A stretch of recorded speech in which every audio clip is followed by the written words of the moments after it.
안녕하세요. 밥을 걷는 철학자입니다. 오늘도 영상을 올리려고 바로 켰습니다. 이렇게 할 수 있을 때 영상을 올려놔야 될 것 같아요. 오늘은 어제 말씀드린 것처럼 제가 스스로 그냥 혼자 생각하는 길신과 흉신에 대한 말씀과 그리고 음양에 대한 좀 저의 생각을 개인적인 생각을 한번 말씀드리려고 하거든요. 오늘은 저는 근데 지금, 제가 최근 지금 이제 두 개 올리는 영상은 뭐 사주 풀이라든지 뭐 그런 거랑 좀 매우 좀 관련이 없는 얘기긴 한데, 전 좀 이런 얘기가 중요하다고 생각해서 제가 올리는 건데, 이 길신과 이 흉신이 저는 그러니까 지금 제 개인적인 생각으로는 제 명리학을 계속 접하고 공부하고 스스로 생각을 해봤을 때 지금 저희는 제 생각에는 명리학을 지금 재체계화해야 될 필요가 있지 않나라는 생각이 들어요. 왜냐면은 이 명리학이라는 거는 음과 양이라는 이거를 되게 엄청나게 중요하잖아요. 음과 양이 기본이잖아요. 어떻게 보면 근본인데 근데 음과 양은 대등한 거잖아요. 음과 양은 대등하다. 그런데 이 길신과 흉신이라는 게 도대체 어 근거가 뭔가? 왜 정인과 정제, 관성, 그러니까 정관, 뭐 비견 이런 거는 왜 길신이고 왜 편인과 상관, 뭐 겁제 뭐 이런 거는 왜 흉신으로? 왜 상관? 뭐 이런 거? 왜 이거를 흉신과 길신? 그러니까 이거에 대한 근거가 뭐냐는 거죠. 그러니까 예전에는 그러니까 뭐 조선 시대나 더 이전 뭐 중국 송나라 뭐 청나라 뭐 이럴 때는 신분 제도라는 게 있었어요. 신분 제도. 그러니까 신분 제도가 있기 때문에 이 신분 제도 당연히 이 신분 제도가 있었기 때문에 양반의 사회였죠, 완전. 양반과 뭐 노비 뭐 이렇게 뭐 여러 가지 뭐 여러 개 뭐 그런 신분이 있었지만 당연히 그때는 정인과 정관, 관인 소통을 해야만 좋다고 생각을 했단 말이에요. 그때 그 시대에는. 근데 현재도 그거를 그대로 가지고 와서 해석을 하는 게 맞냐는 거죠.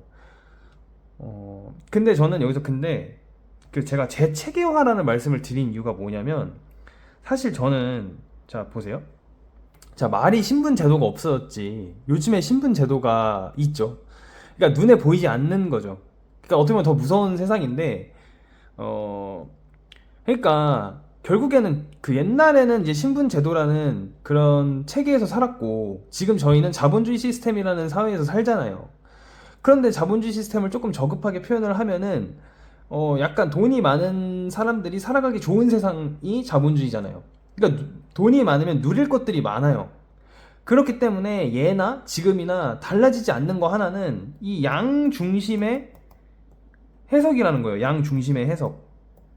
그러니까 되게 아이러니한 게 사주 명리라는 게 음과 양을 기본으로 하고 근본으로 하는 학문인데도 불구하고 예나 지금이나 음과 양의 균형이 무너져 있다는 거죠, 세상이.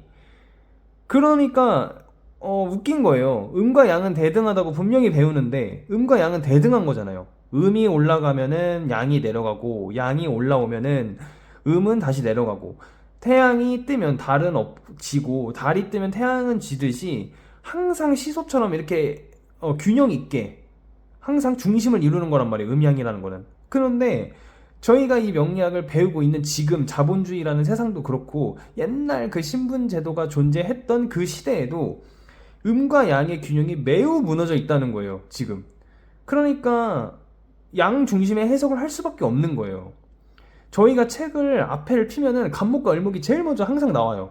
근데 분명히 간목은 양의 목이라고 하고 을목은 음의 목이라고 하는데 어떻게 인묘진에 이 두 글자가 다 강해질 수가 있냐는 거죠. 그러니까 음과 양을 구분을 안 하는 거예요. 이미 양 중심의 해석을 하고 있는 거예요. 그 자체가. 자, 그리고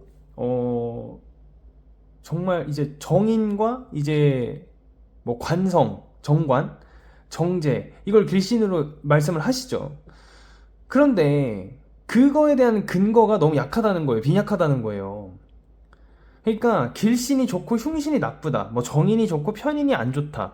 그러니까 이렇게 좋고 나쁘다로 접근할 게 아니라 어, 상대적이다. 이 말이 맞는 표현이라고 저는 생각합니다. 이 상대적이다. 그러니까 어떤 사람한테는 정인이 괜찮고 어떤 사람한테는 편인을 써야 되는 거고 이런 식의 접근과 이런 식의 해석이 맞지 뭐 식신제살이 안 돼서 힘들다. 뭐 편인 도식이 되어서 뭐 아프다. 뭐 이런 해석과 접근은 저는 옳지 못하다고 생각을 하고 있습니다. 맞지가 않는다는 거예요. 그게 애초에 그런 식의 접근 자체가 음과 양이 무너진 해석의 접근이에요. 저는 그렇게 생각을 합니다. 아니 상관경관이라는 그러니까 상관이 왜 흉신이죠?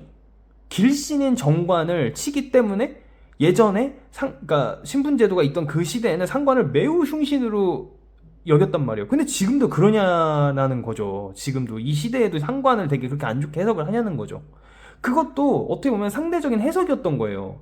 그때 당시에 신분제도가 존재했을 때 그 상황과 그 시대적 배경 때문에 상대적인 거잖아요. 근데 상관이 항상 나쁜 거냐라고 말할 수 있냐는 거죠. 아니 항상 정관이라는 조직이 옳은 겁니까? 부패하고 썩은 조직이 있으면 그 조직은 한번 혁명을 해야 돼요. 한번 상관이 들고 일어나서 그 썩은 것들을 없애야 된단 말이에요. 상관이 그런 역할인 거예요. 그런데 뭐 반대 경우도 있겠죠. 당연히 뭐 괜찮은 조직이고 잘 돌아가고 있는 규율과 시스템이 있는 관성을 이유 없이 칠 수도 있겠죠. 상관이. 그렇기 때문에 이게 좋고 나쁘고로 접근할 문제가 아니라 상관의 상대적인 관점과 정관의 상대적인 관점으로 해석을 해야 된다는 거예요. 또 하나의 예를 들어드리면은 만약에 같은 사주를 가지고 있는 직장인과 자영업자가 사주 상담을 하러 왔어요. 운도 같아요. 그러면은 어떻게 해석을 해줘야 되는 거죠? 이 두 분 같은 경우에는? 그러니까 상대적이라는 거예요. 이런 것 때문에. 그러니까 직장인분이 저한테 물어보는 질문이 있을 거고 자영업자분이 저한테 물어보는 질문이 있을 거란 말이에요. 그러니까 이분들이 처해져 있는 그 상황과 그분들이 질문하는 그 십성을 가지고 상대적으로 해석을 해줘야 되지. 뭐 편관이 있어. 그러면 이 두 사람은 만약에 이런 기존의 명략대로 길신과 흉신을 구분을 해서 해석을 해드리면은 그럼 같은 거 아니냐는 거죠. 같은 해석이 나올 수밖에 없는 거 아니냐. 제 생각이죠, 그게.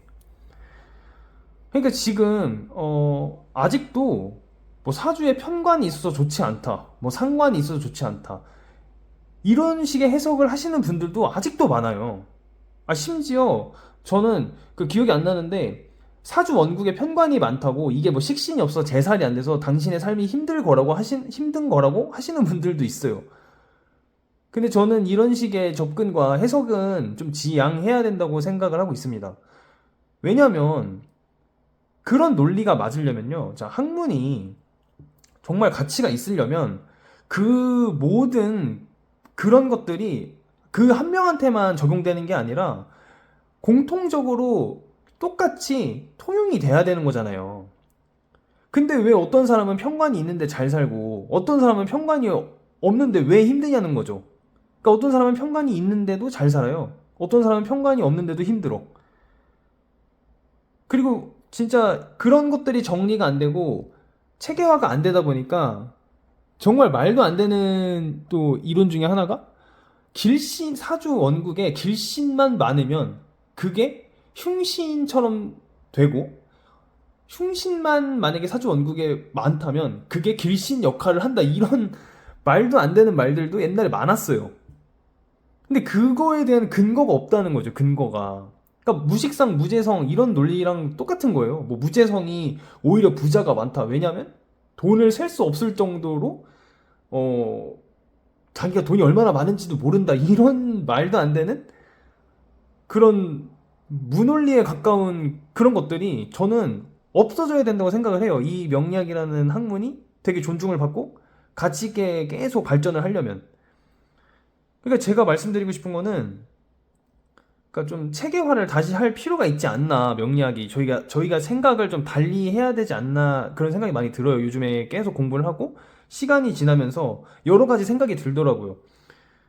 그러니까 저희가 정인과 정제, 비견 이런 길신이 왜 길신인지, 그러니까 그냥 고서에 써 있고 사주 명리책에 그냥 길신이라고 써 있으니까 단순히 그냥 길신이라고 생각하는 거잖아요. 근데 그거에 대한 근거가 매우 빈약하다는 거죠. 왜 편인이, 왜 상관이, 왜 겁재가 흉신이냐는 거죠. 왜 좋고 나쁨을 따지냐는 거죠. 상대적인 관점이고 상대적인 건데.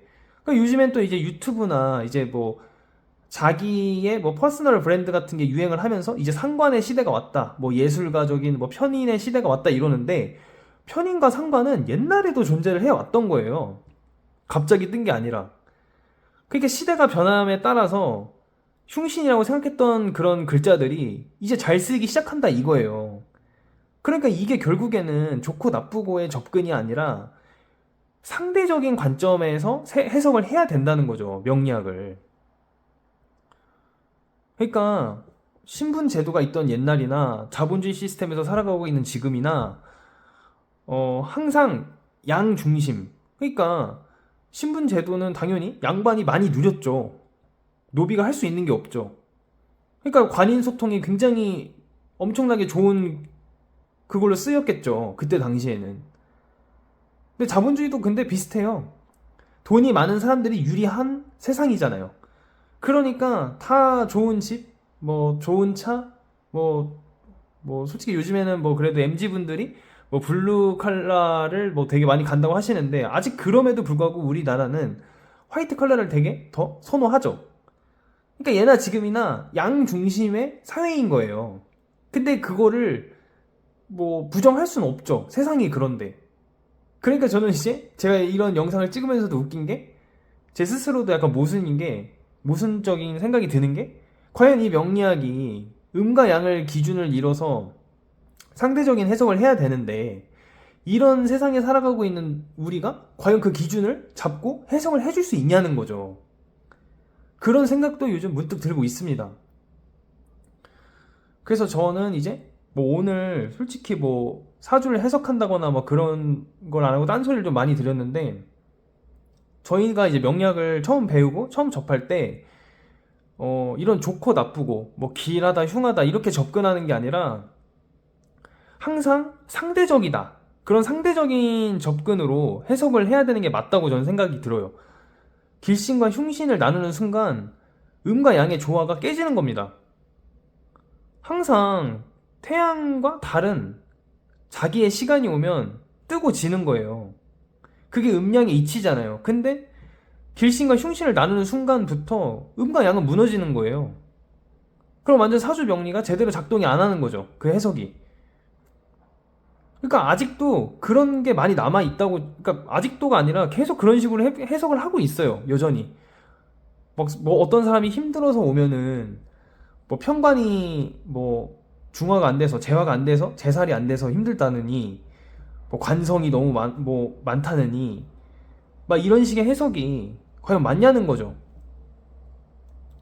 그래서 오늘도 어제랑 똑같이 좀 이제 저의 개인적인 생각을 좀 찍는 영상이어서 공감을 못 하실 분들도 있으실 것 같긴 한데, 저는 그냥 개인적으로 좀 그런 부분이 아쉽다고 생각을 해서 한번 영상을 찍어 봤습니다.